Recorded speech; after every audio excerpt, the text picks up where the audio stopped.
Սա Միացյալ Նահանգների պատմության մեջ ամենազարհուրելի և աղմկահարույց փախուստներից մեկն է բանտից։ Միացյալ Նահանգների ամենախիստ հսկվող բանտերից մեկում, որտեղ պահվում էին ամենավտանգավոր հանցագործները, փախուստը թվում էր ուղղակի անհնարին։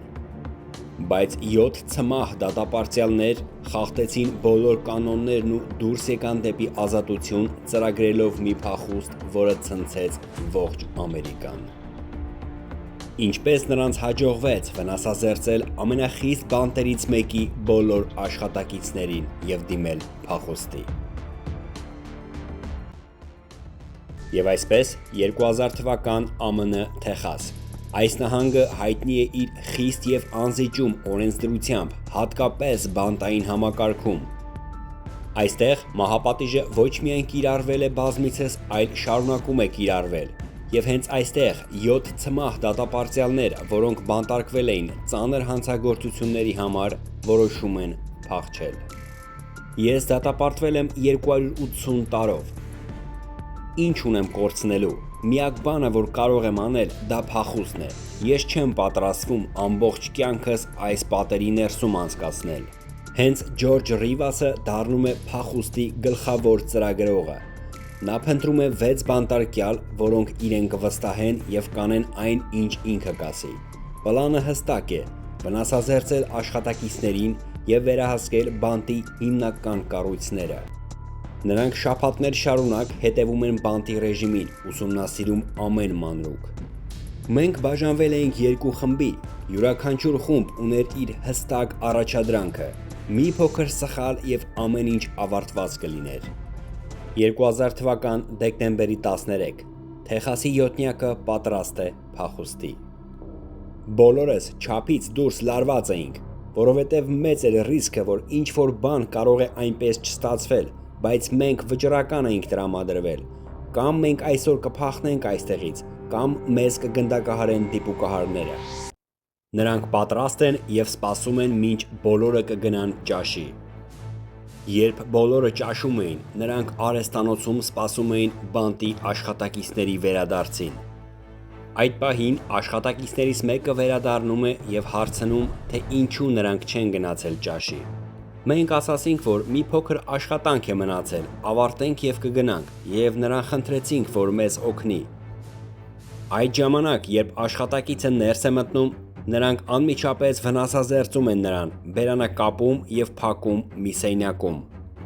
Երբ մենք վնասազերծեցինք առաջին աշխատակցին, ես ասացի՝ ետդարձի ճանապարհ այլևս չկա։ Քիչ անց գալիս են մյուս աշխատակիցները, նրանք բոլորին վնասազերծում են, կապում և փակում սենյակում։ Փախուստի պլանի առաջին մասը կատարված է։ Հիմա նրանց պետք է վնասազերծել վերևի 2 աշտարակում գտնվող դիպուկահարներին։ Նրանց մի մասը հագնում է բանտապահների հագուստները, իսկ մյուս մասը՝ քաղաքացիական հագուստներ, ձևացնելով, թե իբր բանտապահները աշխատակիցներ են բերել տեսախցիկներ տեղադրելու, նրանք բարձրանում են դիպուկահարների մոտ։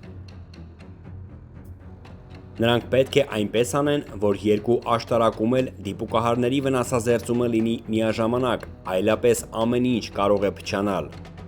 Դրա համար նրանք ունեին հատուկ գաղտնաբառ։ Երբ 2 կողմն էլ բարձրանում են աշտարակ, նրանք հեռախոսով միմյանց ասում են գաղտնաբառը, դա նշանակում է, որ ամեն ինչ պատրաստ է։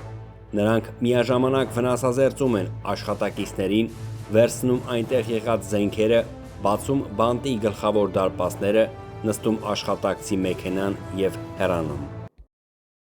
Մի քանի ժամ անց բանտի անվտանգության աշխատակիցները իմանում են փախուստի մասին և անմիջապես հայտնում ոչ միայն ոստիկանությանը, այլ նաև երկրի ամենաուժեղ կառույցին՝ ազգային անվտանգությանը։ Այդ օրերին ոչ միայն Միացյալ Նահանգներում, այլ նաև գրեթե ամբողջ աշխարհում գլխավոր նորությունը այս փախուստն էր։ Նրանք վտանգավոր են և զինված, նրանք մեծ վտանգ են ներկայացնում հասարակությանը։ Մինչ ոստիկանությունը նրանց փնտրում է, 11 օր անց դեկտեմբերի վերջ հանցախումբը պատրաստվում է զինված կողոպուտի։ Նրանց մոտ վերջանում է գումարը, իսկ ազատության մեջ մնալու համար պետք է գումար։ Նրանք զինված մտնում են մեծ առևտրի սրահ, այնտեղից գողանում զենքեր, հագուստներ և $70,000 գումար։ Մինչ նրանք կողոպուտ են կատարում, այդ պահին մի աղջիկ նկատում է նրանց և ահազանգում ոստիկանություն։ Ոստիկան Օբրի Հոքինսը, ով այդ պահին իր ընտանիքի հետ սրճարանում նշելիս է լինում Սուրբ Ծնունդը, հաշված րոպեների ընթացքում հասնում է դեպքի վայր։ Բայց նա նույնիսկ չի էլ հասցնում մեքենայից իջնել։ Հանցագործներից մեկը սկսում է կրակ բացել ոստիկանի ուղղությամբ, կրակելով ավելի քան 10 անգամ։ Ոստիկան Օբրի Հոքսինը տեղում մահանում է։ Հանցախումբը անմիջապես նստում է մեքենան և հեռանում դեպքի վայրից։ Ոստիկանի սպանությունից հետո ազգային անվտանգությունը սկսեց կիրառել իր ողջ ռեսուրսը հանցագործներին փնտրելու համար։ Թեխասի յոթնյակը դարձավ Միացյալ Նահանգների ամենափնտրվող հանցագործները երբևէ։ Ոստիկանի սպանությունից հետո ես հասկացա, որ մեզ մահապատիժ է սպասվում։ Մենք ամենաքիչն էինք ուզում դա անել, բայց այդպես ստացվեց, այլևս ոչինչ չենք կարող փոխել։ Մի քանի օր անց իրավապահները տեղեկատվություն են ստանում հանցագործների գտնվելու վայրի մասին։ Հատուկ ջոկատայինները շրջափակում են տարածքը և հրամայում նրանց հանձնվել։ Նրանցից մեկը հանձնվում է ինքնակամ դուրս գալով, բայց մյուսը, Լարի Հարպերը, երկար մտածելուց հետո ինքն իր կյանքին վերջ է տալիս, թողնելով մի նամակ, որտեղ նա խորապես ներողություն էր խնդրում ոստիկան Օբրի Հոքսինի սպանության համար։ Հենց նույն օրը մի քանի կիլոմետր այն կողմ հատուկ ջոկատայինները բռնում են նաև հանցախմբի մնացած անդամներին մեքենայի մեջ։ Ես նկատեցի, որ ինչ-որ մեքենա է մեզ հետևում, ես շրջվեցի դեպի բենզալցակայան, բայց նրանք մեզ շրջափակեցին, մեզ այլ տարբերակ չէր մնում, քան հանձնվելը։ Մենք այլևս չէինք ուզում ցավ պատճառել մարդկանց, ահա և վերջ մեր ազատությանը։ Բոլորը վերադառնում են նույն բանտը, բայց այս անգամ ոչ թե ցմահ ազատազրկման, այլ մահապատժի սպասելուն։ Ջորջ Ռիվասը, ով անձամբ էր կազմակերպել այս ամենը, հենց նա էր կրակել և սպանել ոստիկանին։ Նա ենթարկվեց մահապատժի 2012 թվականին։